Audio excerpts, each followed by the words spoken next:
Praise the Lord. Hallelujah. Hallelujah. Hallelujah. கர்த்தர் நல்லவர், அவர் கிருபை என்றும் உள்ளது. ஆமென். ஹல்லேலூயா. ஆண்டவர் நல்லவராகவே இருக்கிறார். நம்மை வாரத்திற்கு ஒரு முறை ஆகிலும் கர்த்தர் நம்மை ஒன்றாக இணைத்து அவரை ஆசீர்வதித்து நம்மை ஆசீர்வதிக்க ஆண்டவர் விரும்புகிறார்.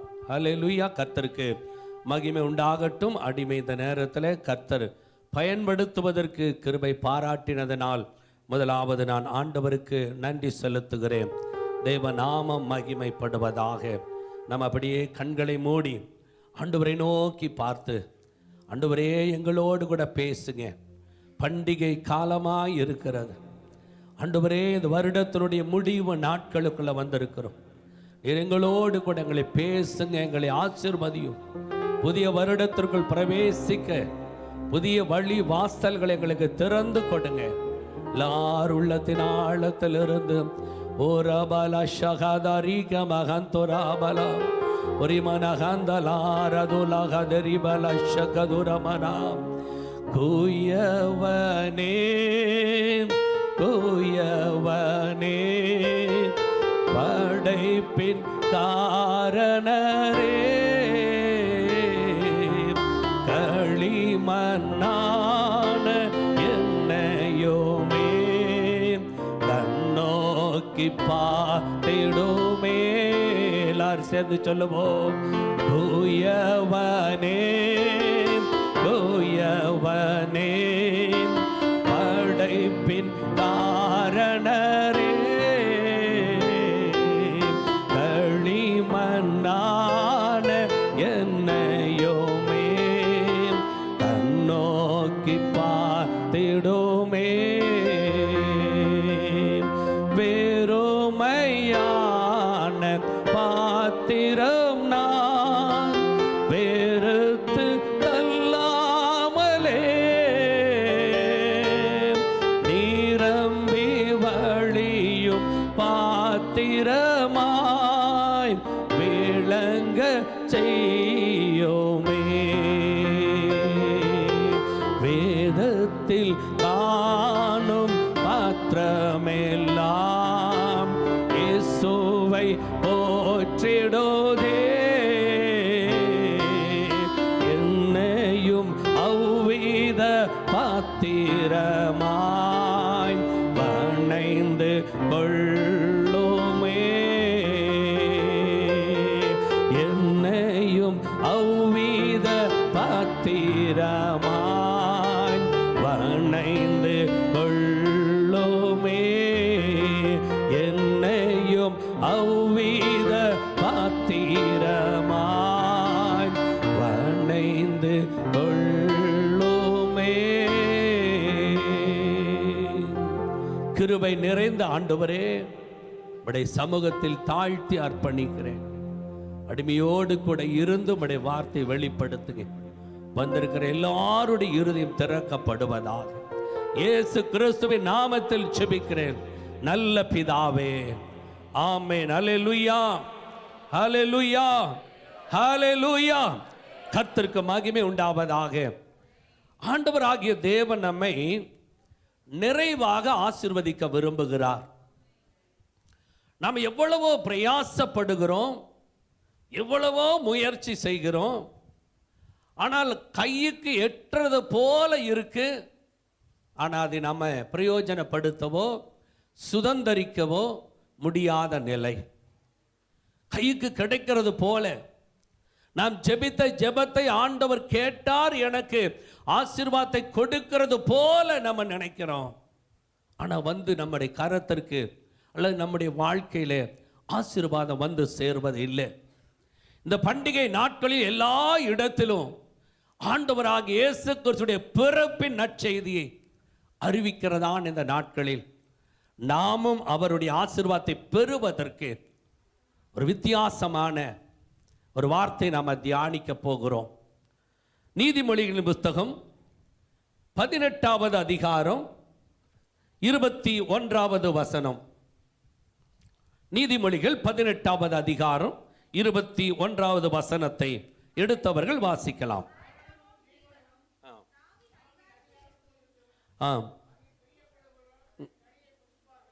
ஆமே. கர்த்தருடைய வார்த்தை என்ன சொல்லுகிறது? மரணமும் ஜீவனும் நாவின் அதிகாரத்தில் இருக்கும். அதில் பிரியப்படுகிறவர்கள் அதன் கனியை புசிப்பார்கள். ஒரு மரம் வைக்கிறோம், மாமரம் வைக்கிறோம்.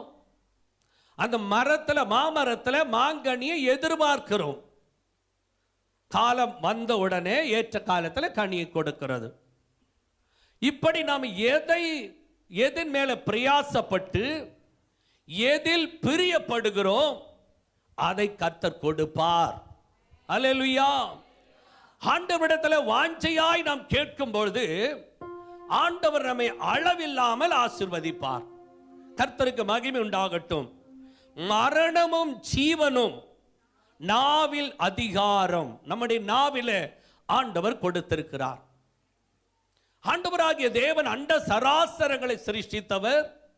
அகில உலகத்தை படைத்து ஆதாமை ஏவாளை சிருஷ்டித்து அந்த மனிதர்களுக்கு தேவையான எல்லாவற்றையும் ஆண்டவர் உண்டாக்கி இருக்கிறார், சிருஷ்டித்திருக்கிறார். இனி புதிதாக மனிதனுக்கு ஒரு ஆசீர்வாதம் என்பது தேவையில்லை. எல்லாவற்றையும் ஆண்டவர் வைத்திருக்கிறார். ஆனா நாம என்ன நினைக்கிறோம்? என்னை ஆசீர்வதியும் ஆண்டவரே, என்னை ஆசீர்வதியும், என்னை ஆசீர்வதியும். இதை தவிர நம்ம வேறு எதை கேட்பது இல்லை. என்னை ஆசீர்வதியும் கேட்பது நல்லதுதான். ஏற்கனவே ஆண்டவர் ஆசீர்வதித்து விட்டார். அந்த ஆசீர்வாதம் எங்கே இருக்குதுன்னா உங்களுடைய என்னுடைய நாவிலே கர்த்தர் வைத்திருக்கிறார். ஹல்லேலூயா, ஹல்லேலூயா. நாவில ஆண்டவர் வைத்திருக்கிறார். அந்த நாவில தான் நம்ம சுதந்தரித்துக் கொள்வதற்கு ஆண்டவரை துதிக்கணும். மரணம் என்பது முடிவு, ஜீவன் என்பது ஆசீர்வாதம். மரணம் என்பது முடிவு, ஜீவன் என்பது ஆசீர்வாதம். இந்த ரெண்டுமே நம்முடைய நாவில தான். அவரை துதித்தார். பள்ளத்தாக்கில் நடக்கும் போது ஆண்டவரை துதித்தார். எல்லா நிலையிலும் தாவீது ஆண்டவரை துதித்துக் கொண்டே இருந்தார். காரணம் தெரியும் தாவீதுக்கு, ஆண்டவர் என்னை ஆசீர்வதிக்கிற தேவன், நான் எதை கேட்டாலும் அவர் தருவேன் என்று ஆண்டவருடைய வார்த்தை சொல்லப்படுகிறது. ஆகவே நம்முடைய நாவினாலே ஆசீர்வாதங்களை இழந்து போகிறோம். நாவினாலே மரணத்தை நம்ம சம்பாதிக்கிறோம். கர்த்தருக்கு மகிமை உண்டாவதாக. யாக்கோபுடைய புத்தகத்தில் 3வது அதிகாரம் 5வது வசனம் இப்படியா சொல்லப்படுகிறது. புதிய ஏற்பாடு யாக்கோபு 3ஆம் அதிகாரம் 5வது வசனத்தை நாம் திருப்பிக் கொள்ளும் போது, அப்படியே நாவானது சிறிய அவயமாயிருந்தும் பெருமையானவைகளை பேசும். பாருங்கள், ஆமே, பாருங்க, கர்த்தருக்கு மகிமை உண்டாகட்டும். நம்முடைய சரீர உறுப்பில், அதாவது மரணமும் ஜீவனும் நாவின் அதிகாரம் என்று சொல்லப்பட்டது. இந்த நாவானது நம்முடைய சரீரத்திலே, நம்முடைய சரீர உறுப்புகளிலே ஒரு சின்ன உறுப்பு தான் நாவு. ரொம்ப ஷார்ப்டான மெட்டீரியல். ஒரு நகம் பட்டா கூட அது பிளட் வந்துடும். எல்லாவற்றிலும் நல்ல வளைந்து கொடுக்கக்கூடியது தான் நாவு. அப்ப நாவில் தான் ஆண்டவர் அதிகாரத்தை வைத்திருக்கிறார். சின்ன உறுப்பு, ரொம்ப சாஃப்ட் மெட்டீரியல், ரொம்ப அதாவது வளைவு தன்மை உடையது.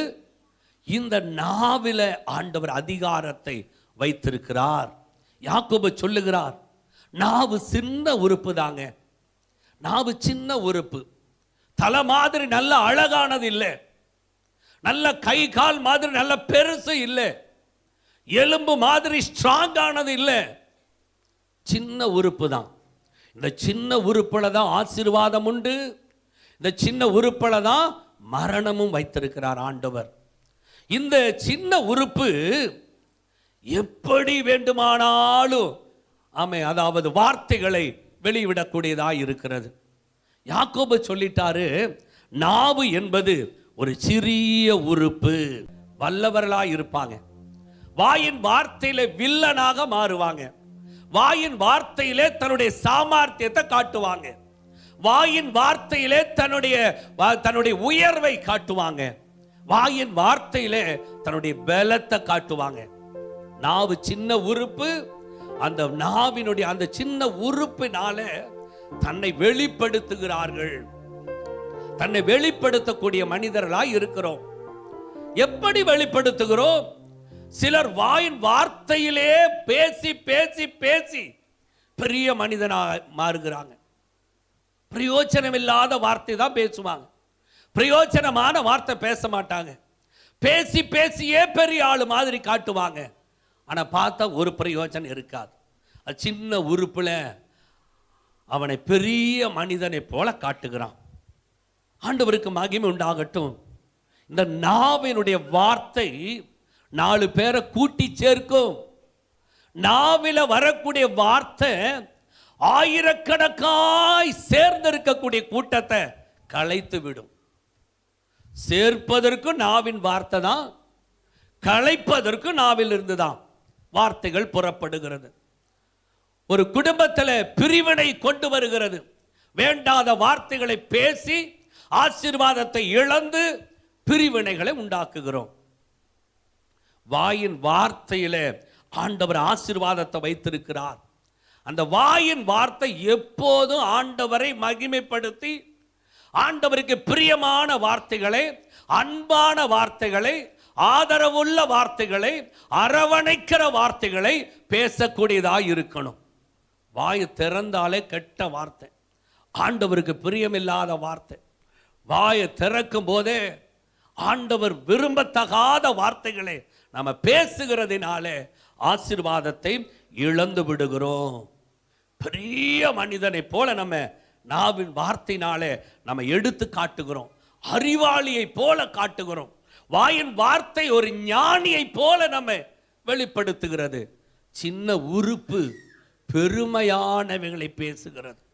பெருமையான, அதுதான் கர்த்தருடைய வார்த்தை சொல்லுகிறது பாருங்க. யாக்கோபிலே பெருமையானவைகளை, கிருபை ஆண்டவர் அந்த தாழ்மையான வார்த்தைகளை அல்ல, பெருமையானவைகளை பேசி ஆசீர்வாதத்தை இழந்து விடுகிறது. அதான் சொல்லப்படுகிறது, நாவு சிறிதா இருந்தாலும் பெருமையானவைகளை பேசும் என்று கர்த்தருடைய வார்த்தை சொல்லுகிறது. பெருமையே பேசுகிறோம். பெருமையான வார்த்தைகளை பேசி பேசி பேசி தேவனுக்கும் நமக்கும் ஒரு பெரிய பிளவை உண்டு பண்ணி விடுகிறோம். பெருமை உள்ளவர்களுக்கு தேவன் எதிர்த்து நிற்கிறார். தாழ்மை உள்ளவர்களுக்கு கர்த்தர் கிருபை அளிக்கிறார். பெருமையானவளை பேசி ஆண்டவருக்கு நமக்கு ஒரு பெரிய பிளவு உண்டாக்கப்பட்டிருக்கிறோம். அந்த பிளவு மாறணும்னா தாழ்மையான வார்த்தைகளை, அன்பான வார்த்தைகளை, அரவணைக்கிற வார்த்தைகளை பேசணும். இயேசு கிறிஸ்து எங்கேயுமே கடிந்து கொள்ளல. தேவாலயத்திலே அந்த விற்பனை கூடாரமாய் மாற்றினதினால அவர் என்ன பண்ணாரு? சற்று கோபம் கொண்டு கடிந்து பேசி அவங்களை விரட்டினார். மற்ற எல்லா இடத்திலும் அன்பான வார்த்தை தான். காட்டி கொடுக்க வந்திருக்கிறான். காட்டி கொடுத்த தன்னோடு கூட இருந்த யூதாசை பார்த்து ஆண்டவர் என்ன வார்த்தை சொன்னார்? முத்தத்தினா காட்டி கொடுக்கிற, கடிந்து கொள்ளவில்லை, முத்தத்தினாலா நீ காட்டி கொடுக்கிறாய், அவ்வளவுதான், அமைதியாயிட்டார். ஆனால் நம்முடைய வார்த்தை இப்படி இருக்கிறது. ஆண்டவரை மகிமைப்படுத்தி ஆசீர்வாதத்தை பெற்றுக்கொள்ளுகிற வார்த்தைகளைத்தான் நம்ம பேசுகிறோமா இல்லையா என்பதை நாம முடிவு செய்ய வேண்டும். கர்த்தருக்கு மகிமை உண்டாகட்டும். சின்ன உறுப்பு பெருமையான காரியங்களை பேசி ஆசீர்வாதத்தை இழந்து விடுகிறது. இரண்டாவது 6வது வசனம் என்ன சொல்லுகிறது? யாக்கோபு 3:6 வசனம், நாவு நெருப்பு. போதுங்க, நாவு நெருப்பு என்று சொல்லப்படுகிறது. சின்ன உறுப்பு தாங்க நெருப்பு. நெருப்பு என்ன செய்கிறது? நெருப்பு என்ன பண்ணுகிறது? எரிகிறது. அதாவது வேகாததையும் வேக வைக்கிறது. பெரிய காட்டையை கொளுத்தி சாம்பலாக்கி விடுகிறது. பெரிய பேர்பட்ட பாதுகாக்கப்பட்ட பொருட்களையும் நெருப்பு நாசமாக்கிரும். நெருப்பு பண்ணிரும். அப்ப நெருப்பிடத்தில் நாம் எவ்வளவு ஜாக்கிரதை உள்ளவர்களாய் காணப்படணும். நாவு ஒரு நெருப்பு. அப்ப நம்ம சரீரத்துல நெருப்பு இருக்குது. நம்முடைய சரீரத்துல நெருப்பு என்கிற அந்த நாவு இருக்குது. அப்ப நாவுக்கும் நெருப்பும் ஆண்டவர் சமமாக ஈக்குவல் படுத்தி வச்சிருக்கார். நாவு நெருப்பா இருக்கிறது. நம்முடைய சரீரத்தில் இருக்கிற நாவு சின்ன உறுப்பு, சின்ன நெருப்பு பெரிய காட்டையை கொளுத்தீர். ஏதோ ஒரு ஃபயர் ஆகுது, ஒரு பெரிய ஃபேக்டரி, கோடிக்கணக்கான பொருட்களை வைத்திருப்பாங்க. ஏதோ ஒரு ஷாக் அடிக்குது, ஏதோ ஃபயர் ஆகுது. பெரிய ஃபேக்டரி ஆனாலும் சரி, கோடிக்கணக்கான சொத்துக்கள் ஆனாலும் சரி, எப்பேற்பட்ட இடமானாலும் நெருப்பு சாம்பலாக்கி விடுகிறது. அருமை தேவச்சனமே, அறிந்து கொள்ள வேண்டியது ஏன் இப்படி சொல்லப்பட்டிருக்கிறது?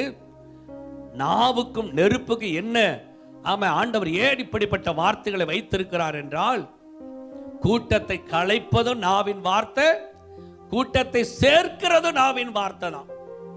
நாவினால உடைக்கப்பட்ட அநேக குடும்பங்கள், நாவினால உடைக்கப்பட்ட அநேக உறவுகள், நாவினால உடைக்கப்பட்ட ஐக்கியம், நாவின் வார்த்தையினால உடைக்கப்பட்ட அநேக குடும்பங்கள்.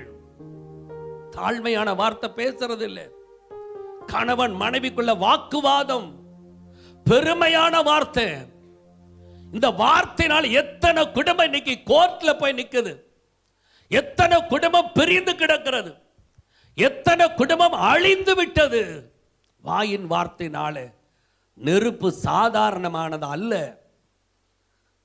நெருப்பு, வாயின் வார்த்தை குடும்பத்தையே நாசப்படுத்துகிறது. ஆசீர்வாதம் இல்லை. கவனமாய், ஆண்டவருக்கு பிரியமாய், ஆண்டவர் விரும்புகிற வார்த்தைகளை தான் நம்ம நாவினால நாம பேசக்கூடியதாய் காணப்படணும். அநேக நூற்றாண்டுகள், அநேக ஆயிரம் வருஷங்கள் பாதுகாக்கப்பட்ட பெரிய பெரிய நிறுவனம் கூட நெருப்பில எரிந்து நாசப்படுத்தி விடுகிறது. நல்லா இருக்கிற குடும்பம், கணவன் மனைவி நல்லா இருப்பாங்க, யாரோ ஒருத்தருடைய வார்த்தையினாலே அந்த குடும்பத்துக்குள்ள குழப்பம், சண்டை, பிரிவினை, அவ்வளவுதான். குடும்பம் உடைக்கப்பட்டது. உடைக்கப்பட்ட உறவுகள் ஏராளம், உடைக்கப்பட்ட வாழ்க்கை, உடைக்கப்பட்டதான கைகூடி வருகிறது போல இருக்கும், கைகூடி வருகிறது போல காணப்படும். அவ்வளவுதான், கெட்டு போயிடும், கெட்டுரும். வெண்ணெய் திரண்டு வரும்போது பானை உடைஞ்ச என்ன ஆகும்? கைகூடி வருகிறது போல இருக்கும். அநேக திருமண காரியங்கள் அப்படிதான். எனக்கு தெரிஞ்ச திருமண காரியம் எல்லாம் பேச்சுவார்த்தை எல்லாம் முடிச்சிட்டாங்க, வெட்டிங் கார்டு எல்லாத்துக்கும் கொடுத்தாச்சு. போன்ல பேசி பேசி பேசி கல்யாணத்துக்கு, மேரேஜுக்கு 2 நாள் தான் இருக்கு. எல்லா 2 குடும்பத்தாரும் சந்தோஷமா எல்லா காரியங்களையும் செய்து முடிச்சிட்டாங்க. கல்யாணம் அடுத்த 2 நாள்ல திருமணம் நடக்க போகுது. இந்த பெண்ணும் ஆணும், இந்த மாப்பிள்ளை பெண்ணும் நியமிக்கப்பட்டவங்க 2 பேரும் போன்ல பேசி ராத்திரி முழுவதும் பகல் முழுவதும் பேசி பேசி பேசி என்ன ஆச்சு? உறவு முறிக்கப்பட்டது. உறவு முடிஞ்சிருச்சு, அவ்வளவுதான். ஏதோ கசப்பான வார்த்தைகளை அள்ளி விடுகிறாங்க, வேண்டாத வார்த்தைகள் நாவில வருகிறது. சேர்ந்து வரக்கூடிய நேரத்தில் காரியம் பினிஷ், அவ்வளவுதான். திருமணம் நடக்கல, லட்சக்கணக்கான ரூபாய் லாஸ் ஆயிடுச்சு. திருமணம் நடப்பதற்கு முன்னாலே அப்படி, திருமணம் நடந்த பிறகு அப்படித்தான். நடந்த பிறகும் சிலருடைய வார்த்தை அநேகருடைய இருதயத்தை உடைக்கிறது, அநேகருடைய வாழ்க்கையை கெடுக்கிறது. அப்ப நாவு நெருப்பு போன்றது. நாவை நம்ம சரியாக கவனமாய் கையாள வேண்டியது அவசியமாய் இருக்கிறது. 3வது காரியம் என்ன சொல்லுகிறது? நாவு நெருப்பு மாத்திரம் அல்ல, அது அநீதி நிறைந்த உலகம். நாவு என்பது அநீதி நிறைந்த உலகம், நீதிக்கு புறம்பானது, நீதிக்கு மாறானது, அநீதி நிறைந்த அக்கிரமம், அக்கிரம வார்த்தை, கெட்ட வார்த்தை, அநீதியான வார்த்தை உலகம் என்று சொல்லப்படுகிறது. யாக்கோபு என்ன எழுதுகிறார்? அநீதி நிறைந்த உலகம். உலகம் சின்னதல்ல, பூமி பெரிய ஒரு காரியம்தான். அவ்வளவு அதிகமாய் நாவானது அநீதி நிறைந்த உலகம். அக்கிரமமான வார்த்தை. ஆலயத்துக்கு வந்து ஆண்டவரை துதிக்கிறோம், ஆண்டவரை மகிமைப்படுத்துகிறோம், ஆண்டவரை உயர்த்துகிறோம், நல்லா பாடுகிறோம். வெளியே போனா அந்த துதியும் இல்லை, அந்த ஸ்தோத்திரம் இல்லை, அந்த நல்ல வார்த்தைகளும் இல்லை. எங்கிருந்து ஆசீர்வாதம் வரும்? அருமை தேவ சனமே, அந்த இடத்துல நாவில உண்மை என்பது இல்லை, நீதி என்பது இல்லை. நீதி செய்யக்கூடிய அந்த நியாயாதிபதி இடத்துல கூட நீதி இல்லைங்க. பொய்ய மெய்யாக மாற்றி, பொய் சாட்சிகளை ஏற்படுத்தி சக்சஸா மாற்றிடுறாங்க. நாவில உண்மை இல்லை, நாவில நல்ல வார்த்தை இல்லை, நீதியான வார்த்தை இல்லை, நியாயமான வார்த்தைகள் இல்லை. அநீதி நிறைந்த உலகமா இருக்கிறது, அநீதி நிறைந்த உலகம். அப்ப நாவு முதலாவது பெருமைகளை பேசுகிறது, இரண்டாவது நெருப்பா இருக்கிறது, மூன்றாவது அநீதி நிறைந்த உலகமா இருக்கிறது. எரேமியா 9வது அதிகாரம் 5வது வசனம் என்ன சொல்லுகிறது? எரேமியா 9:5 வாசிக்கலாம் எடுத்தவர்கள். அவர்கள் மெய்யை பேசாமல் ஒவ்வொருவரும் தமக்கு அடுத்தவனை ஏய்க்கிறார்கள், பொய்யை பேச தங்கள் நாவை பழக்குவிக்கிறார்கள், அக்கிரமம் செய்ய உழைக்கிறார்கள். கர்த்தருடைய வார்த்தை என்ன சொல்லுகிறது? மெய்யை பேசுவது இல்லை, உண்மையை பேசுவது இல்லை, அநீதியான வார்த்தைகள் பேசப்படுகிறது. தமக்கு அடுத்தவனை ஏய்க்கிறார்கள். தனக்கு அடுத்தவனை, அவரவர் செய்ய வேண்டிய வேலையை மற்றவனிடத்தில் செய்ய வைக்கிறாங்க. ஏய்க்கிறார்கள்னா வேலை வாங்குறாங்க, ஆனா தான் செய்ய மாட்டான். தான் எப்போது பெரியவனாகவே தான் இருப்பான். தனக்கு அடுத்தவனை ஏய்க்கிறார்கள், பொய் பேச தங்கள் நாவுகளை பழக்குவிக்கிறார்கள். உண்மை பேச பழக்குவிப்பது இல்லை, பொய் பேச நாவை பழக்குவிக்கிறார்கள். பழக்குவிக்கிறாங்க. சின்ன குழந்தைக்கு நம்ம சொல்லி கொடுக்கிறோம், நீ யாருடைய பிள்ளைன்னு கேட்கிறோம். அந்த பிள்ளை பார்க்குது, அப்பாவுக்கு அம்மாவுக்கு 2 பேருடைய பிள்ளை தானே. உடனே அப்பா சொல்றாங்க, அப்பா பிள்ளைன்னு சொல்லு. இந்த பிள்ளை அப்படியே முழிக்கும். அம்மா என்ன சொல்லுவாங்க? அம்மா பிள்ளைன்னு சொல்லு. பிள்ளை குழந்தைக்கே சந்தேகம் வந்துடும், அப்பா பிள்ளைன்னு சொல்றதா அம்மா பிள்ளைன்னு சொல்றதா. பொய் பேச பழக்க வைக்கிறார்கள். அப்ப சின்ன வயதிலேயே பழக்க வைக்கும் போது நாட்கள் ஆக ஆக ஆக பொய்யை தவிர மெய் என்பதே கிடையாது. கர்த்தருக்கு மகிமை உண்டாகும்படியா நாவை நம்ம சரியாய் நீதியாய் கையாள வேண்டியது அவசியமாய் இருக்கிறது. நாவு முழு சரீரத்தையும் கரைப்படுத்தி ஆயுட் சக்கரத்தையே குறைத்து விடும். பேசி பேசி ஆயுசு நாட்களையே குறைத்து விடுவாங்க. கவனமாய் பேசுவதில்லை, யோசித்து பேசுவதில்லை, ஞானமாய் பேசுவதில்லை. ஏதோ வந்தபடி கோபம், எரிச்சல், வந்த வாய்க்கு வந்தபடி பேசி நம்ம சரீரத்தையே நம்மையே கரைப்படுத்தி விடுகிறாங்க. அப்படின்னா சிலரை பார்த்தா பயந்துட்டு போயிடுவாங்க, பக்கத்துக்கு வரமாட்டாங்க. எப்போதுமே கோபமா எரிச்சலா பேசுகிறதுனால சிலர் பக்கத்துக்கு வரமாட்டாங்க. ஒருத்தரும் அவங்ககிட்ட போன ஏதாவது பேசுவான், வம்பு இழுப்பான், அல்ல சண்டை போடுவான், போயிடுவாங்க நம்முடைய பக்கத்துக்கு வராம. அப்போ என்ன ஆகுது? நம்மை கரைப்படுத்துகிற வார்த்தை நம்முடைய வாயில வரும்போது, நாவில வரும் பொழுது முழு சரீரத்தையும் கரைப்படுத்தி விடுகிறது, கரைப்படுத்தி விடுகிறது. உண்மை பேசுவதில்லை, மெய்ய பேசுகிறாங்க. நாவில ஜீவனும் மரணமும் இருக்கிறது. அப்போ மரணத்தை சம்பாதிப்பதற்காக தான், மரணத்தை ஏற்படுத்துவதற்கான வார்த்தை தான் பெருமையான வார்த்தை, அநீதியான வார்த்தை, அக்கிரமம் நிறைந்த வார்த்தை, நெருப்பை போன்ற வார்த்தை, எங்கிருந்து ஆசீர்வாதம் வரும்? சற்று நாம சிந்தித்து பார்க்கணும். அருமை தேவ ஜனமே, நாவை சரியாய் அடக்கி கையாள வேண்டும் என்று கர்த்தர் விரும்புகிறார். வருடத்தினுடைய கடைசி நாட்களுக்குள்ள வந்துட்டோம். இந்த வருடம் முழுவதும் எதிர்பார்த்த ஆசீர்வாதம் வரல. ஒருவேளை நம்ம சிந்திக்கணும், நம்முடைய வாயின் வார்த்தையினால எத்தனை ஆசீர்வாதத்தை இழந்திருக்கிறோம். வார்த்தைகளை மாற்றுவோம், எண்ணங்களை மாற்றுவோம். ஆசீர்வாதத்தை பெற்றுக்கொள்ள கர்த்தர் நமக்கு கிருபை செய்ய வல்லவராய் இருக்கிறார். அடுத்த வசனம் என்ன சொல்லுகிறது பாருங்க, 6வது வசனம். நெருப்புதான் அநீதி நிறைந்த உலகம், தம்முடைய அவயவங்களின் நாவானது முழு சரீரத்தையும் கரைப்படுத்தி ஆயுட் சக்கரத்தை கொளுத்தி விடுகிறது. 7வது வசனம் சொல்லுகிறது, வாசிங்க 7வது வசனம்.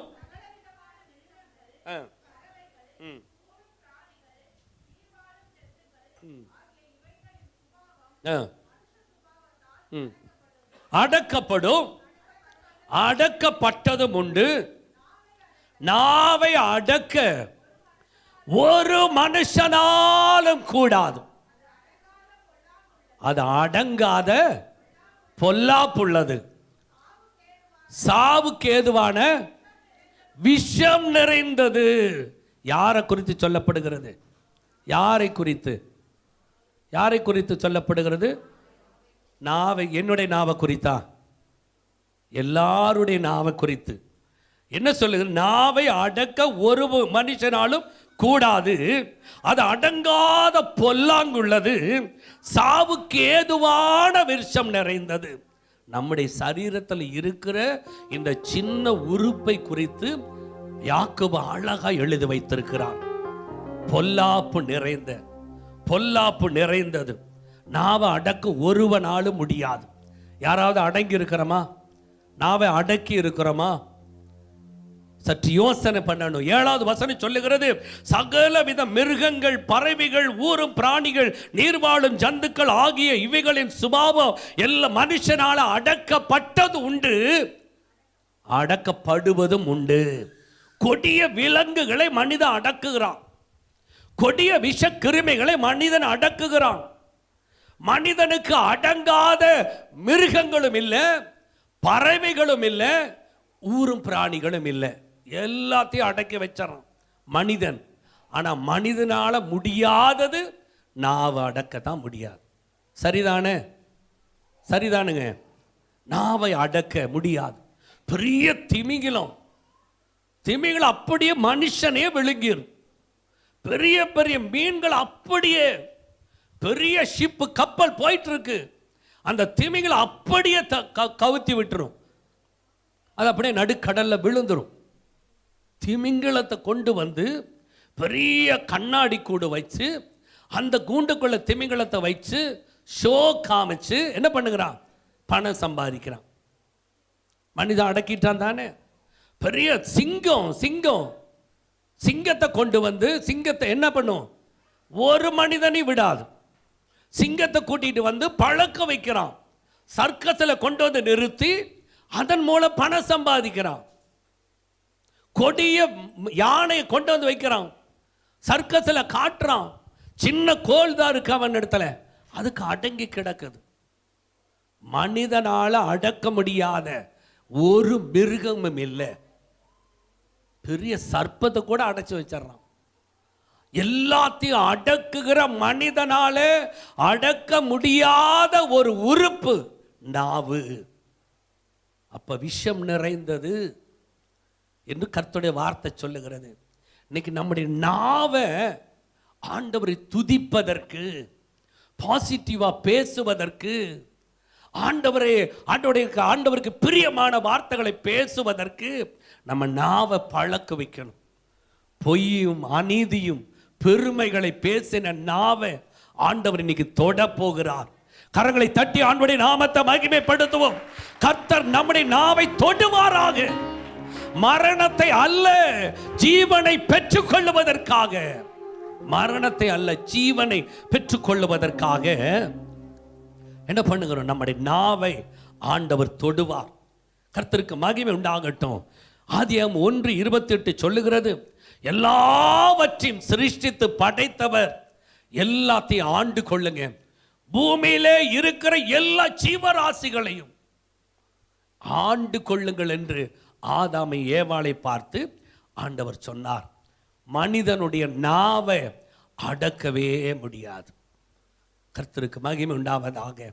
நம்முடைய சரீரத்தில் கண் ரொம்ப ரொம்ப முக்கியம். கண் இல்லைன்னா மனிதனுடைய வாழ்க்கையே இருள். அவ்வளவுதான். கண்ணு தான் ரொம்ப முக்கியமானது. சில உறுப்புகள் ரொம்ப முக்கியமானது தான். இந்த கண்ணில் சின்ன டஸ்ட், அந்த தூசி பட்டா கூட கண்ணு வேதனை அடையுது. அப்போ ஒரு பூச்சியோ அல்லது ஒரு டஸ்ட் வந்து அந்த கண்ணில் படாமல் இருப்பதற்கு ஆண்டவர் என்ன பண்ணுகிறாரு? 2 இமைகளை வைத்திருக்கிறார். கீழையும் மேலையும் தோல் இமை வச்சிருக்கார். ஒரு சின்ன பூச்சி பக்கத்துக்கு வரும்னா இமை மூடுது. இமை மூடின உடனே கண் என்ன பண்ணுறது? கண்ணுக்குள்ள அந்த ஆபத்து போகாமல் பாதுகாக்கப்படுகிறது.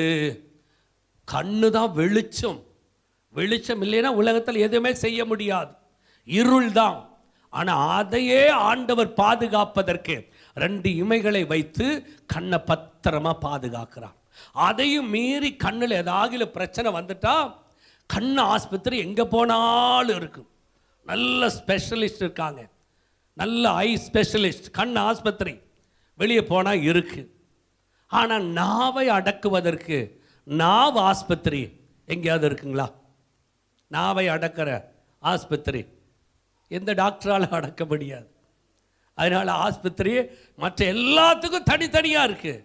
நாவு ஆஸ்பத்திரின்னு தனியாக எங்கேயுமே இல்லை.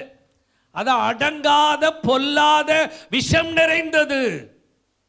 அருமை தேவ, நம்ம தான் அடக்கி ஆளணும். நம்ம தான் அதை கவனமாக வைக்கணும். அப்போ கண்ணை பாதுகாக்க 2 இமை இருக்கு. நம்முடைய நாவை பாதுகாக்க என்ன இருக்கு? நாவை பாதுகாக்க என்ன இருக்கு? வசனம். நல்லதுங்க. நாவை பாதுகாக்க வசனம். ஓகே. 32 பல்ல வச்சிருக்கார். பில்லர் மாதிரி. கீழே 16 மேலே 16, 32 பல்லு. இந்த பல்லுக்கு உள்ளதா இருக்கு நாவு. அது மாத்திரமல்ல, நம்ம மெயின் டோர் டபுள் டோர் இருக்கு பாருங்க, அது மாதிரி 2 உதடு. 2 உதடு வச்சிருக்கார் ஆண்டவர். டபுள் டோர் மாதிரி 2 உதடும். இந்த உதடு 2ஐயும் மூடிட்டோம்னா என்ன ஆகும்? பிரச்சனையே வராது.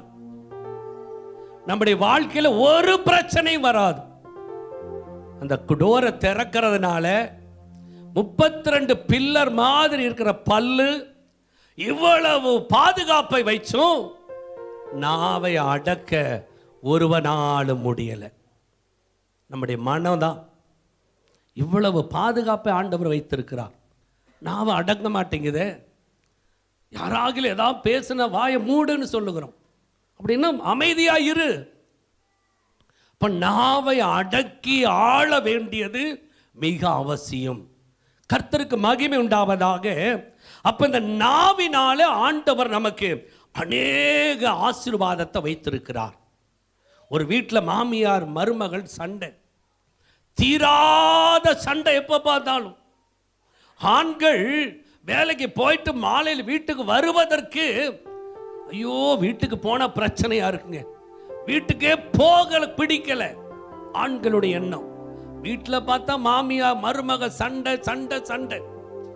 எப்போது சண்டை தான். எதிலும் அட்ஜஸ்ட் பண்ணுவதில்லை, எதிலும் அதாவது இப்போ விட்டு கொடுக்கறது இல்லை, எதையும் அவங்க அவங்க பொறுமையாய் போவதில்லை, பொறுத்து கொள்ளுவதில்லை. எப்போது சண்டை. அக்கம் பக்கம் எல்லாம் பார்த்து சிரிக்கிற அளவுக்கு சண்டை. ஒரு பெரியவர் அந்த பக்கம் வந்தார். அந்த மருமகளை கூப்பிட்டு, என்ன எப்போ பார்த்தாலும் சண்டையாகவே இருக்கு, கொஞ்சமாவது வாய் அடங்கி இருக்க முடியாதா? பெரியவங்க பேசுகிற நீ அமைதியாக இருந்தா என்ன? மருமகிட்ட கேட்டால் மருமக, ஐயோ என்னால் முடியலைங்க, மாமியார் பேச பேச 10 பேசுனா நான் 9 வார்த்தையாவது பேசி ஆகணும், என்னால் முடியல, நான் அடக்க முடியல, என்னோட மனதை அடக்க முடியல அப்படின்னு மருமக சொன்னவன். அந்த சொன்ன உடனே அந்த பெரியவர் என்ன சொன்னார்?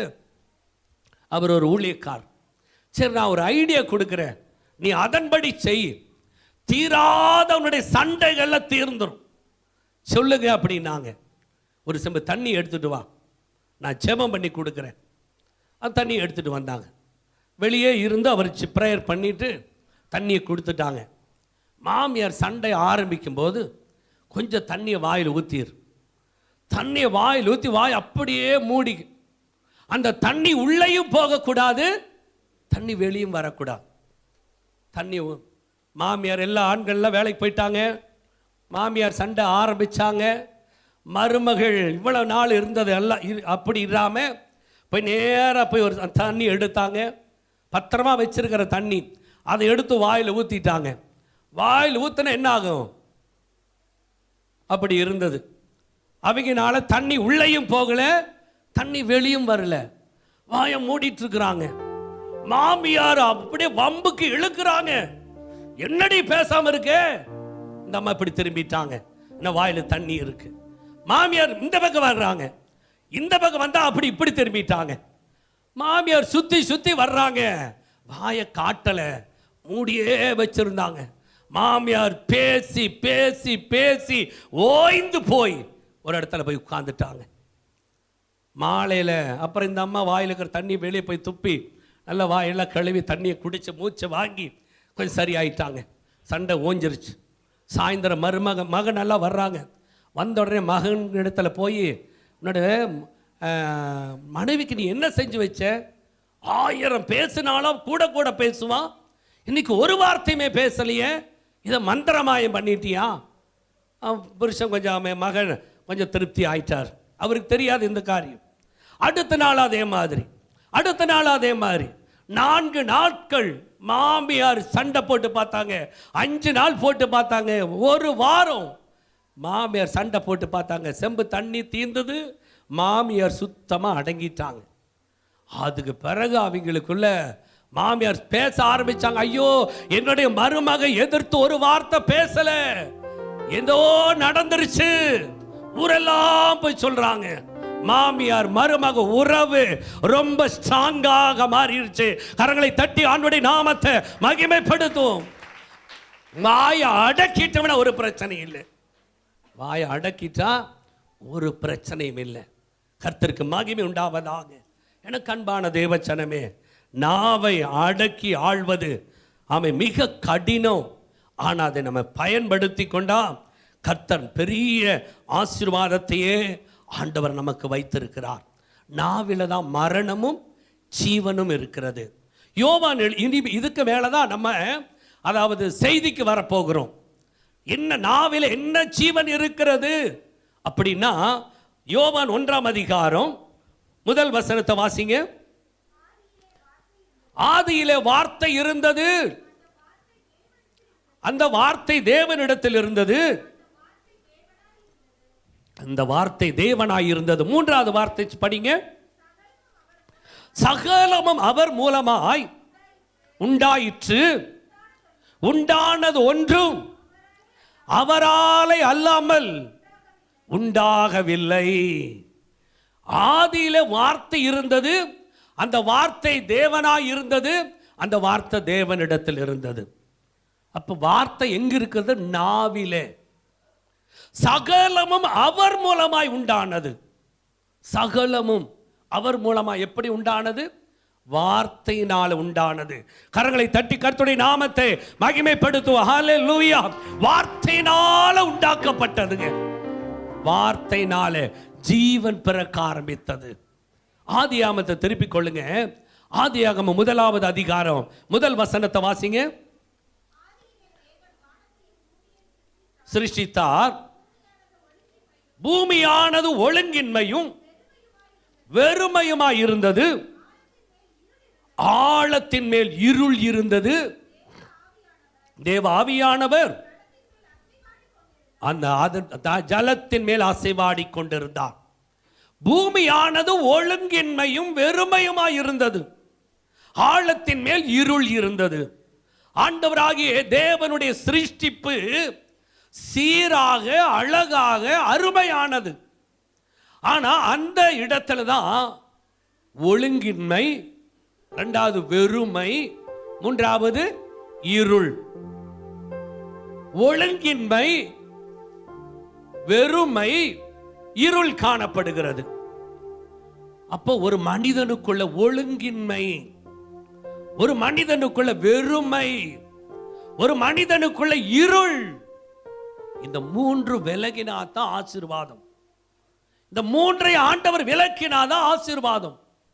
அருமை தேவ சனமே, சிலர் சொல்லுவாங்க, என்னுடைய குடும்பத்தில் பிள்ளைகள் ஒழுங்கா இல்லை, என்னுடைய குடும்பமே ஒழுங்கு இல்லை. இன்னைக்கு எல்லாருடைய வாழ்க்கை அப்படிதான். ஒழுங்கில்லாத நிலை, வெறுமையான நிலை. முழுவதும் பிரயாசப்பட்டேன், ஒன்னும் ஆகப்படலை, இருள் நிறைந்து காணப்படுகிறது. இந்த மூன்றையும் விலக்கினா எல்லாருடைய வாழ்க்கையிலும் ஆசீர்வாதம் தானா வந்துடும். இந்த மூன்றை விலக்குவதற்கு தேவனாகிய கர்த்தர் வார்த்தையினாலதான் அந்த ஆதியாகமம் முதல் அதிகாரத்தை வாசித்து பாருங்க. இருளையும் அதாவது வெளிச்சத்தையும் பிரித்தார், ஜலத்தையும் வானத்தையும் பிரித்தார். ஆமே, அந்த ஜலத்தில் வெறுமையா இருந்த ஜலத்துக்குள்ள மச்சங்களை உண்டாக்கினார். அப்ப ஆண்டவருடைய வார்த்தையினாலே ஒழுங்கின்மையா இருந்த எல்லாம் ஒழுங்காக மாறினது. வானம் இருக்க வேண்டிய இடம் வானம், பூமி இருக்க வேண்டிய இடம் பூமி, ஜலம் இருக்க வேண்டிய இடம், எல்லாத்தையும் ஆண்டவர் ஒழுங்குபடுத்துகிறார். இரவும் பகலை ஆண்டவர் உண்டாக்கினார் வார்த்தையினாலே. இருள் பேர் வைச்சார், இது வெளிச்சம் என்று பெயர் வைத்தார். சூரியன் பகல்ல வெளிச்சத்தை கொடுக்கவும், சந்திரன் இரவில வெளிச்சத்தை கொடுக்கவும் ஆண்டவர் எல்லா ஒழுங்கற்று கிடந்த காரியத்தை தன்னுடைய வார்த்தையினாலே அவர் சீர்படுத்தினார், ஒழுங்குபடுத்தினார். இப்ப நம்முடைய வார்த்தையில ஜீவன் இருக்கிறது. இப்ப நம்முடைய வார்த்தையில இன்னைக்கு எத்தனை ஊழியக்காரர் தன்னுடைய வாயின் வார்த்தையில வியாதியை போக்குகிறார்கள், சாத்தானை அதட்டுறாங்க, வல்லமையான செயல்பாடுகள் வருகிறது. வல்லமை வரங்களோடு செயல்படுகிற எத்தனை கர்த்தருடைய ஊழியர்கள் பல காரியத்தை சாதித்து காட்டுகிறார்கள்.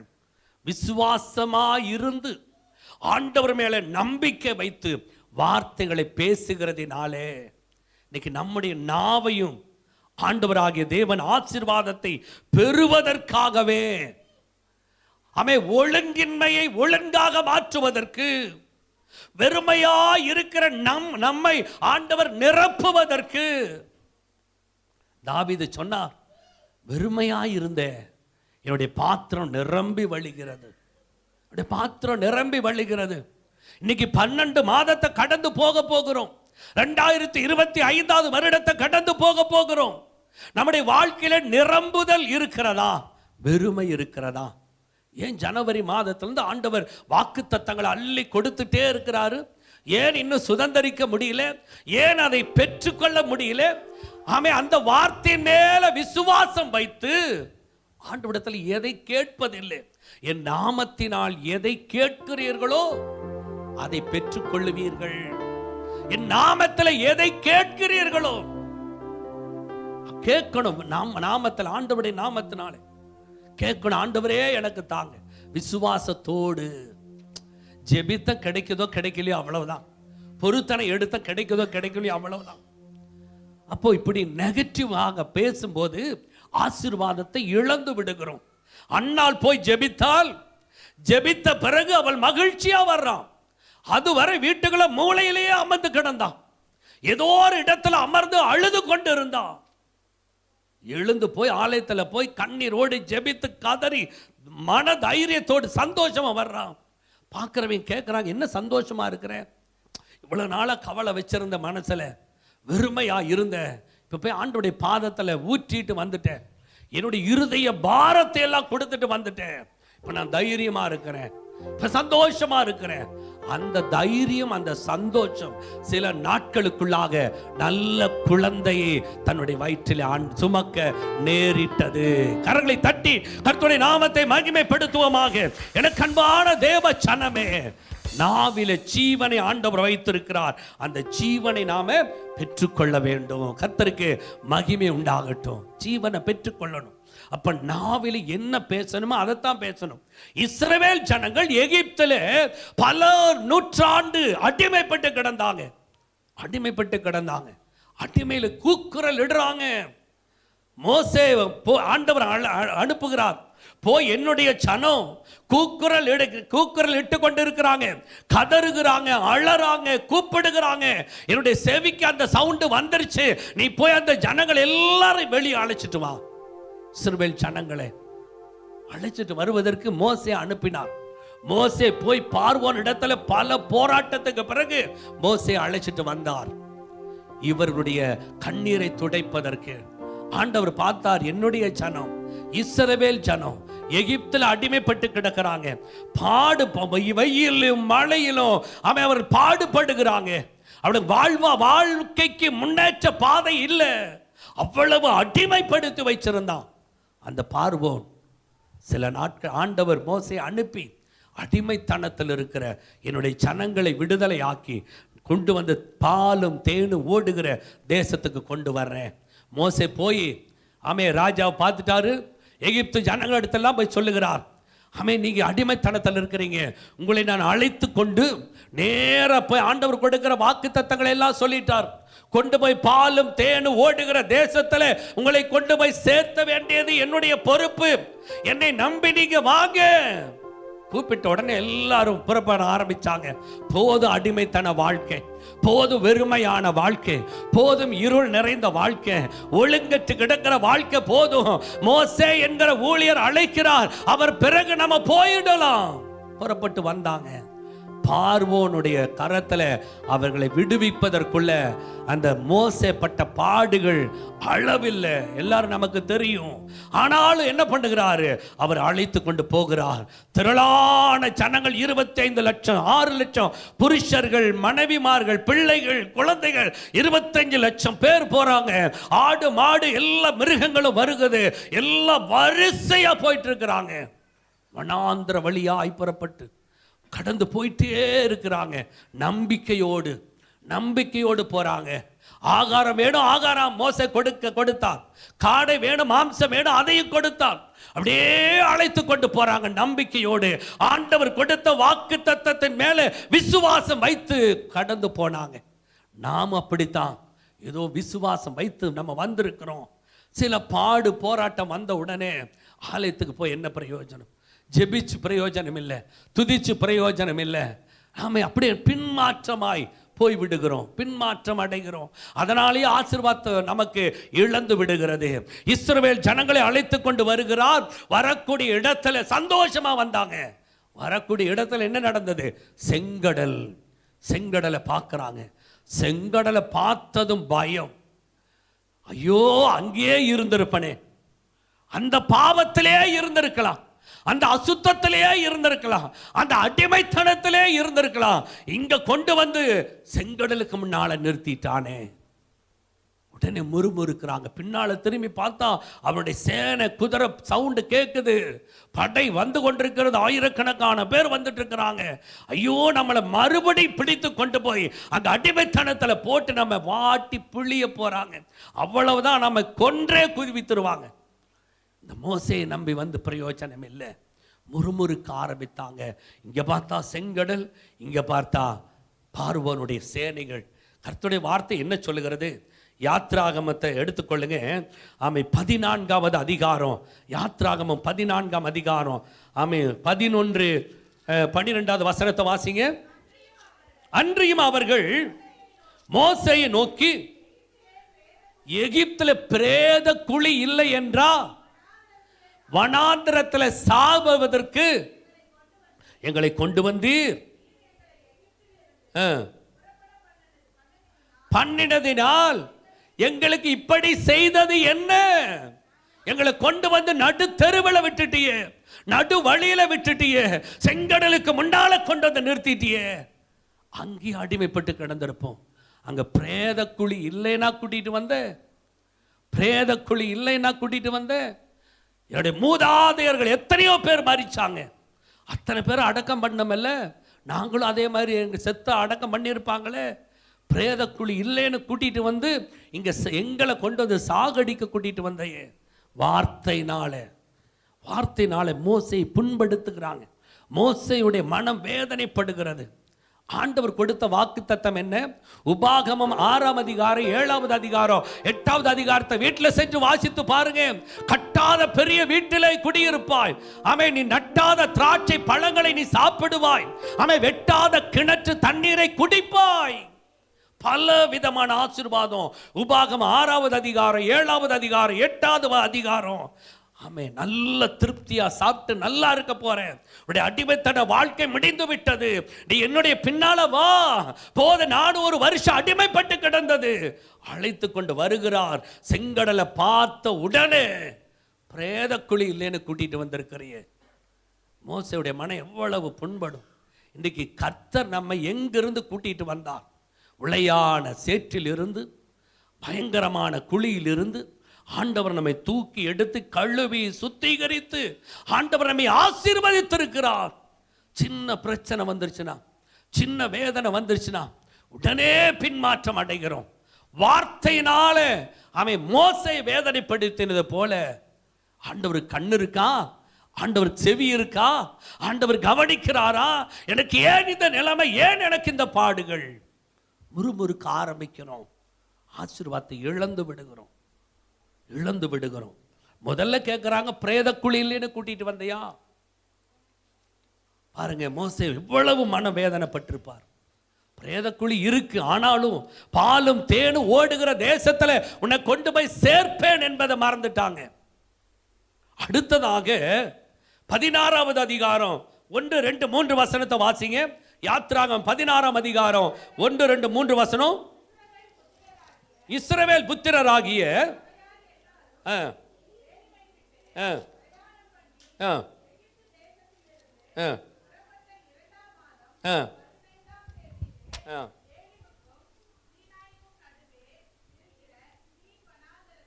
சேர்ந்தார்கள். அடுத்த வசனம். அந்த வனாந்தரத்திலே இஸ்ரவேல் புத்திரராகிய சபையார் மோசேக்கும் ஆரோனுக்கும் விரோதமாய் முறுமுறுத்து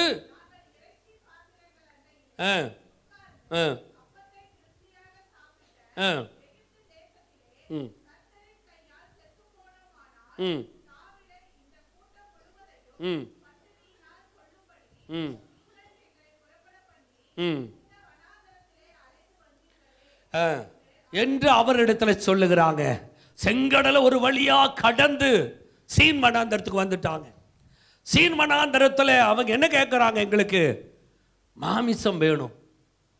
எங்களுக்கு மாமிசம், எப்பவுமே கீரையும் பருப்பும் அது இதுமே கொடுக்குறிய, நல்ல ஒரு இறைச்சி இல்லையே.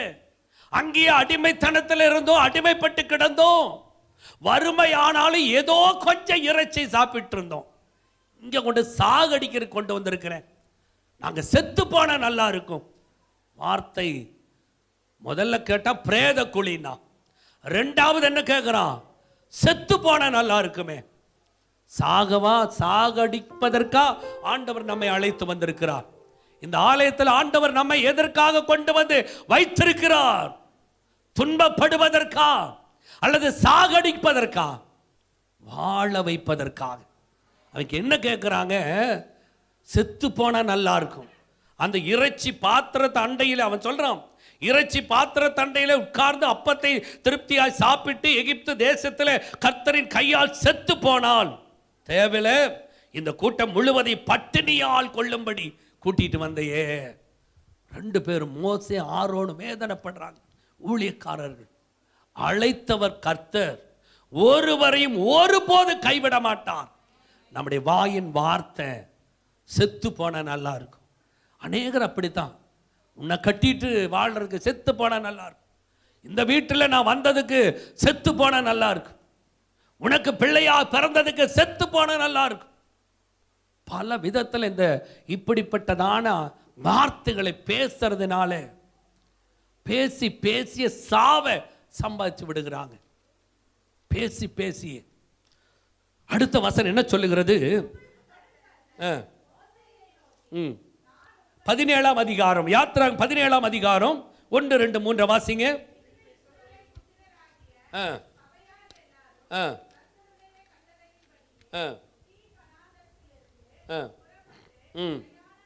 பிரயாணம் பண்ணி ஆமென்.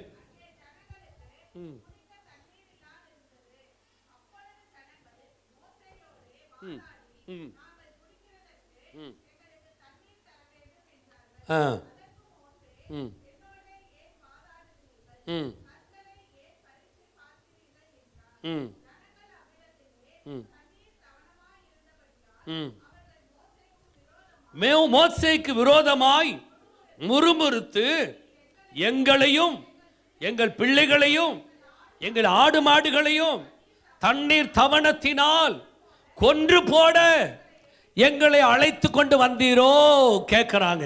கொன்று போட என்ன எங்களையும் எங்களுடைய பிள்ளைகளையும் எங்களுடைய சமுதாயத்தையும் எங்களுடைய ஆடு மாடு மிருகங்களை எல்லாம் கொன்று போடுவதற்கு எங்களை கூட்டிட்டு வந்தையா? மோசே உடனே வேதனைப்படுகிறார். செங்கடலை பிளந்தவர், அநேக அற்புதங்களை செய்தவர், 10 வாதைகளில் காப்பாற்றி கூட்டிட்டு வந்தவர், எல்லாவற்றையும் மறந்து கொஞ்சம் பிரச்சனை வந்த உடனே உபத்திரம் எல்லாருக்கும் உண்டு. வசனம் சொல்லுகிறது, உலகத்தில் உபத்திரம் உண்டு, ஆனாலும் திடன்கொள், நான் உலகத்தை ஜெயித்தேன் என்று ஆண்டவர் சொல்லுகிறார். அவருடைய கிருபை நம்மை விட்டு விலகாது. ஆமென், அல்லேலூயா. உபத்திரப்பட்டது நல்லதுன்னு தாவீது சொல்லுகிறார். அதனால் நம்முடைய பிரமாணங்களை கற்றுக்கொண்டேன். வந்த உடனே ஏதோ ஆண்டவர் ஆசீர்வதிச்சு கொண்டது கோபுரத்தில் நிற்க வச்சிருவார் நம்ம நினைக்கிறோம்.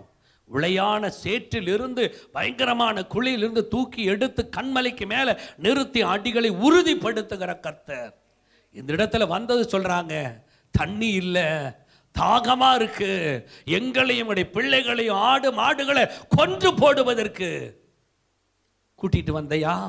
உபாகம் 6வது அதிகாரம் எடுத்து வாசிச்சு பாருங்க.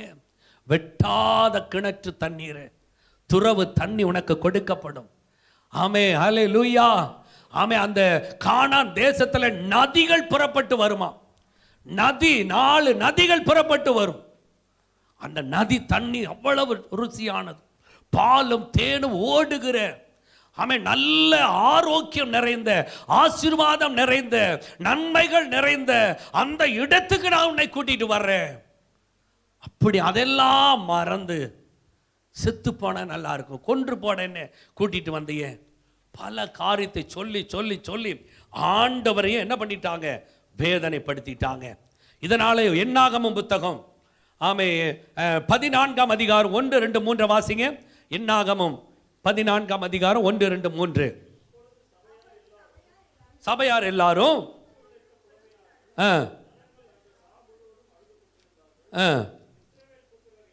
இஸ்ரவேல் புத்திரர் எல்லோரும் மோசேக்கும் ஆரோனுக்கும் விரோதமாக முறுமுறுத்தார்கள்.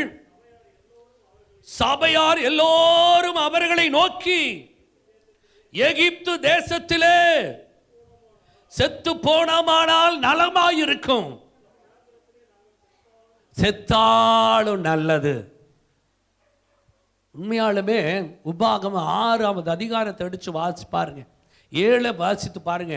நீ நன்றாயிருப்பதற்கு, நீ பட்ட உபத்திரவத்திலிருந்து உன்னை மீட்டெடுத்து நீ சுகமாய் வாழ்வதற்கு, ஆரோக்கியமாய் வாழ்வதற்கு, ஆசீர்வாதமாய் வாழ்வதற்கு, அடிமைத்தனத்திலிருந்து உன்னை கூட்டிட்டு வந்திருக்கிறேன்.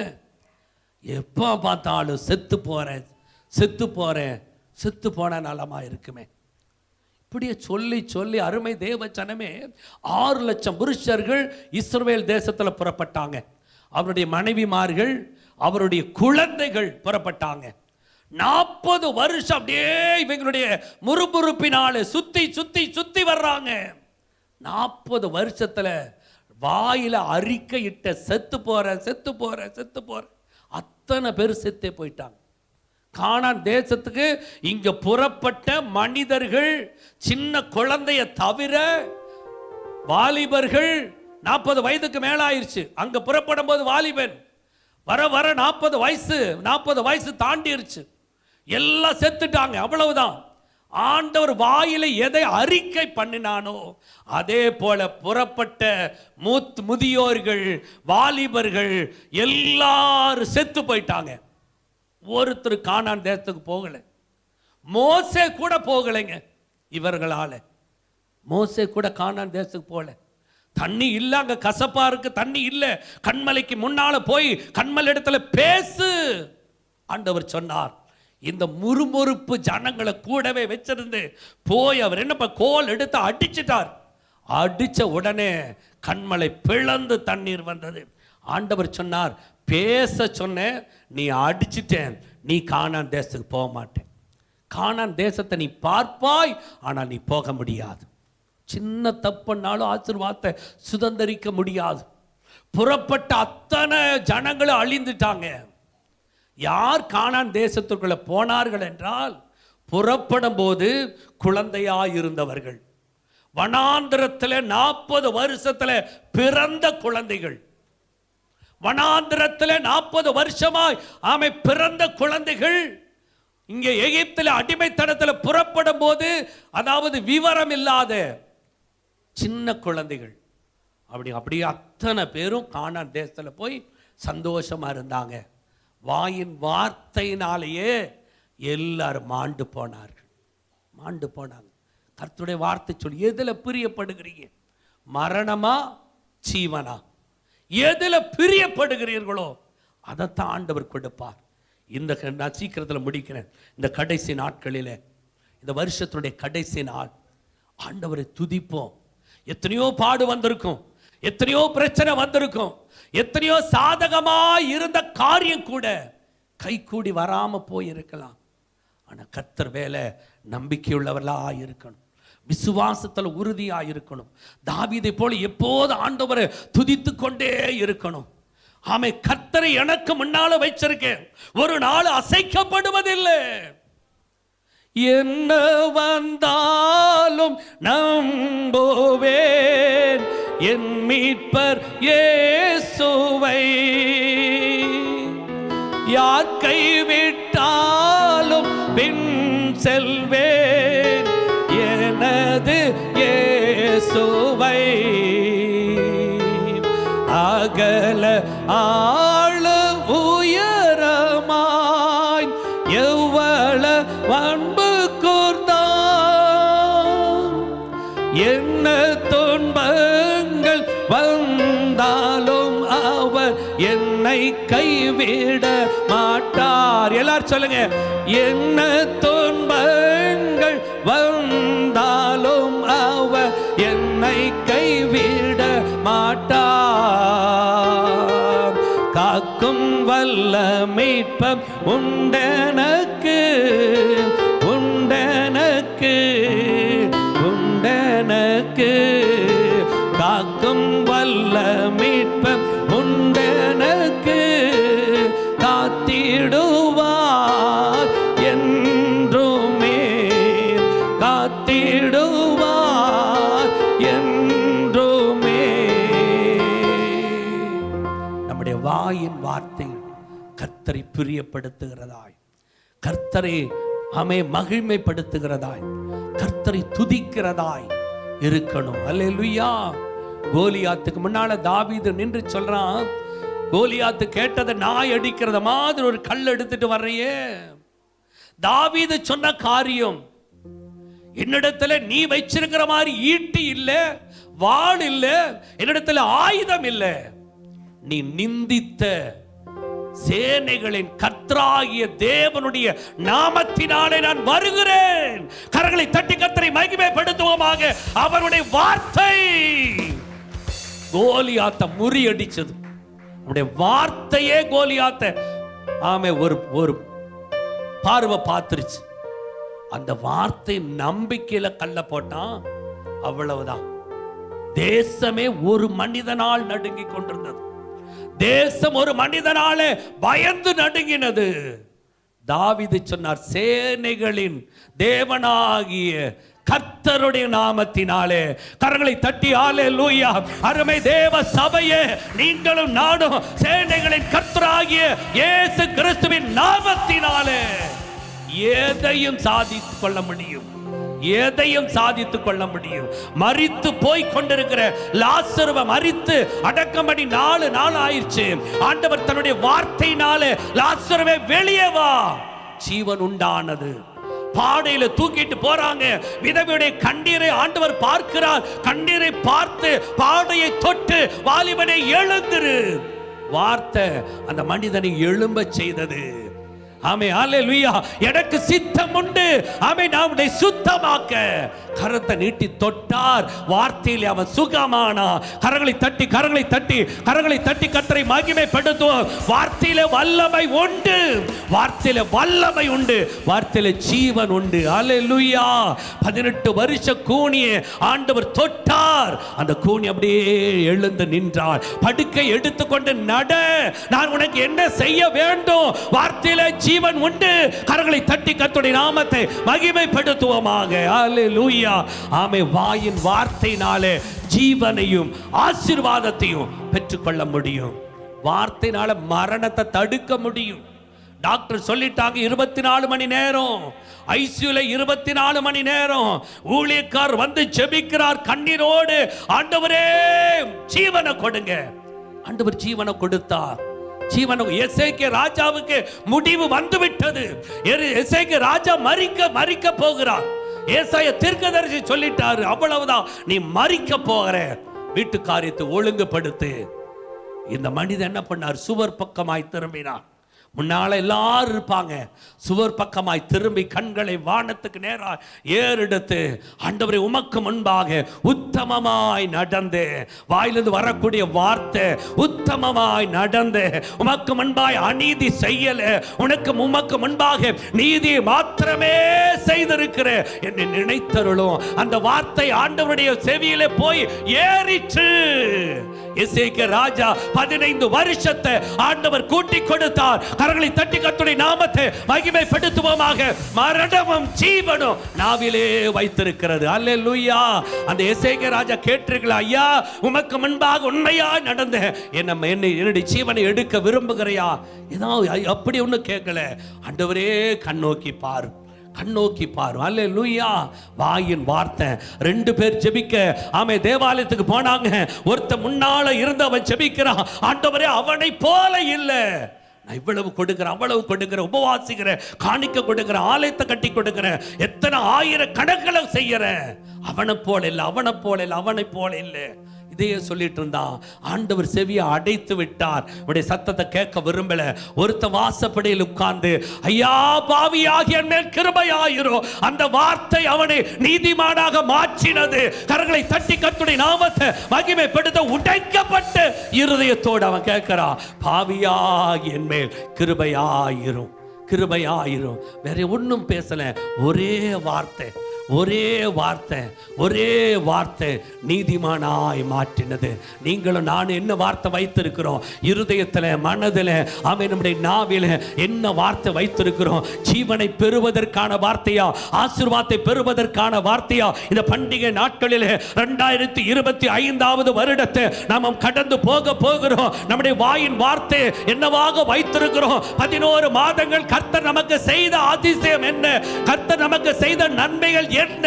எல்லாவற்றையும் நினைத்து ஆண்டவரை துதித்துக் கொண்டே இருப்போமானால், ஆண்டவரை உயர்த்தி கொண்டே இருப்போமானால், ஆண்டவரை போற்றிக் கொண்டே இருப்போமானால், பாசிட்டிவா பேசிட்டே இருப்போமானால், பண்டிகை நாட்களும் வருஷத்தினுடைய முடிவு சம்பூரணமா இருக்கும். கரங்களை தட்டி கர்த்தருடைய நாமத்தை மகிமைப்படுத்துவோம். ஹல்லேலூயா, ஹல்லேலூயா. ஆமே.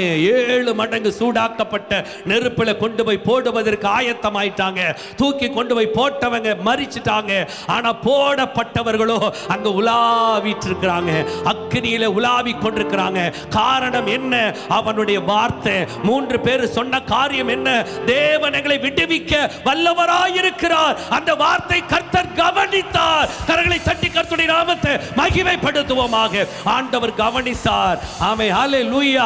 விடுவிக்க வல்லவராய் இருக்கிறார், விடுவிக்க வல்லவராய் இருக்கிறார், விடுவிக்க வல்லவராய் இருக்கிறார். ஹல்லேலூயா, ஹல்லேலூயா. விடுவிக்க வல்லவர் கர்த்தர், விடுவிக்க வல்லவர். வாயின் வார்த்தை ஆண்டவர் கவனிக்கிறார். உங்களுடைய என்னுடைய வார்த்தை கர்த்தர் கவனிக்கிறார். நிச்சயமாகவே வாக்குத்தத்தங்களை பிடித்துக் கொண்டு பாசிட்டிவா பேசுவோம். ஆமே. கர்த்தரை மாத்திர மகிமைப்படுத்துவோம். ஆமே, ஹல்லேலூயா.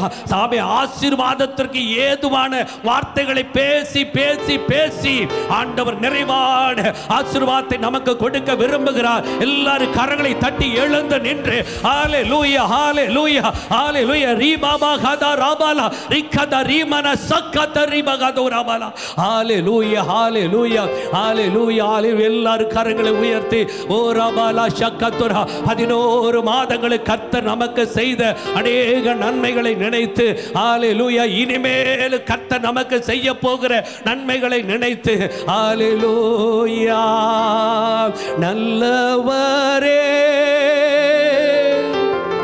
வல்லவரே ஆராதனை. எல்லாரும் வாய்களை திறந்து சத்தமா கூப்பிடுங்க. எல்லாரும் சத்தமா சத்தமா ஆமென்.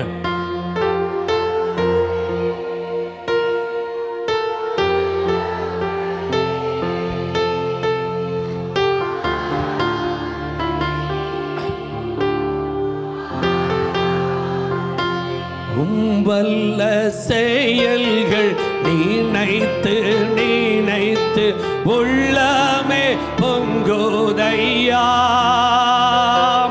11 மாதங்கள் ஆண்டவர் செய்த நன்மைகளை நினைத்து வல்ல செயல்கள் நினைத்து நினைத்து உள்ளமே பொங்குதையா. நல்லவரே நன்மை செய்பவரே நன்றி நன்றி ஐயா. நல்லவரே நன்மை செய்தவரே நன்றி நன்றி ஐயா. நல்லவரே வல்லவரே ஆராதனை ஆராதனை. மீண்டும் ஒருமுறை நல்லவரே வல்லவரே ஆராதனை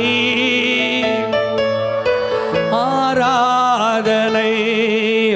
எத்தனை இன்னல்கள் என் வாழ்வில் வந்தாலும் உம்மை பிரியேனையா. உடன்படிக்கையான வார்த்தை. எத்தனை இன்னல்கள் என் வாழ்வில் வந்தாலும் உம்மை பிரியேனையா. உம் சித்தம் செய்வேன் சாட்சியாய் வாழ்வேன் நிச்சயம் நிச்சயமே. உம் சித்தம் செய்வேன் சாட்சியாய் வாழ்வேன் நிச்சயம் நிச்சயமே.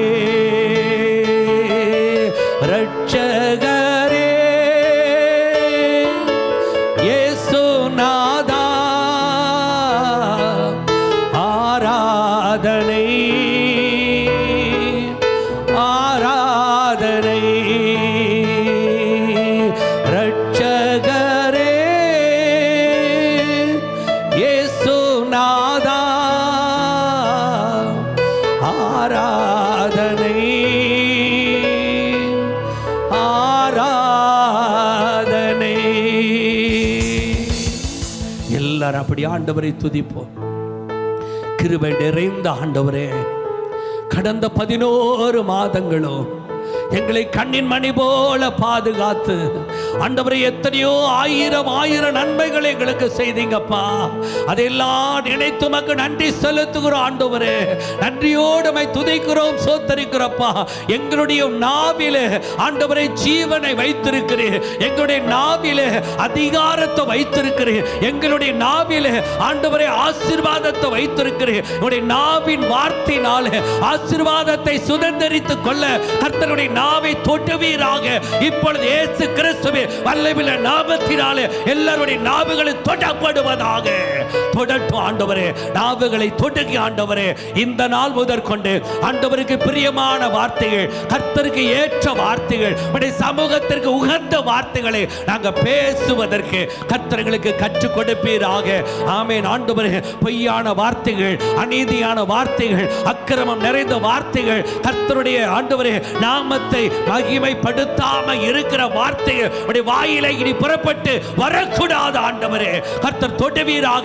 உடைய இருதயத்தை தொடுங்க, உடைய நாவை தொடுங்க, உடைய சிந்தனையை தொடுங்க. எங்களை பரிசுத்தப்படுத்துவீராக. பரிசுத்தப்படுத்துங்க ஆண்டவரே, பரிசுத்தப்படுத்துங்க.